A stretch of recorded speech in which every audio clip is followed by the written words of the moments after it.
एक भाग. वाचन कसं करायचं?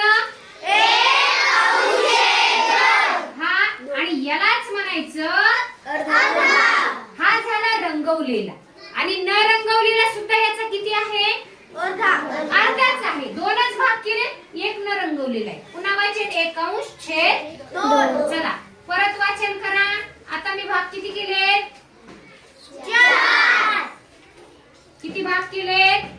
4 केलेत. आणि आता मी याचे किती भाग घेतले? 3 भाग केलेत. भाग किती केलेत एकूण? 3. घेतलेत किती? 3. याला वाचन कसं करायचं? पाऊल. छान कळले.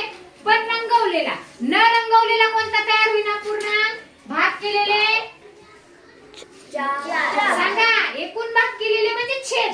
आणि न रंगवलेला म्हणजे किती भाग नाही रंगवला? 1/4 म्हणजे पाव भाग नाही रंगवला. बरोबर आहे.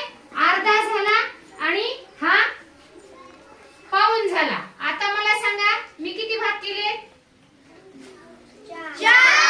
4 पैकी आता मी किती रंगवलाय? 1. लिहू कसं मी रंगवलेला पूर्ण?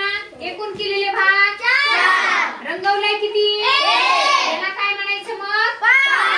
पाव. आणि जर न रंगवलेला विचारलं तर? एकूण केलेले भाग 4 आणि न रंगवलेला 3. रंगवलेला 1. म्हणजे न रंगवलेला 3. म्हणजे पाऊण भाग म्हणजे आपला न रंगवलेला. लक्षात ठेवायचं अपूर्णांकात. इकडे लक्ष द्या. अपूर्णांकात एकच पक्का लक्षात ठेवायचं की एकूण केलेले भाग म्हणजे छेद. काय? एकूण केलेले भाग म्हणजे छेद. मग किती करू? आणि त्यानंतर विचार करायचा की आपल्याला रंगवलेला विचारला का न रंगवलेला विचारला.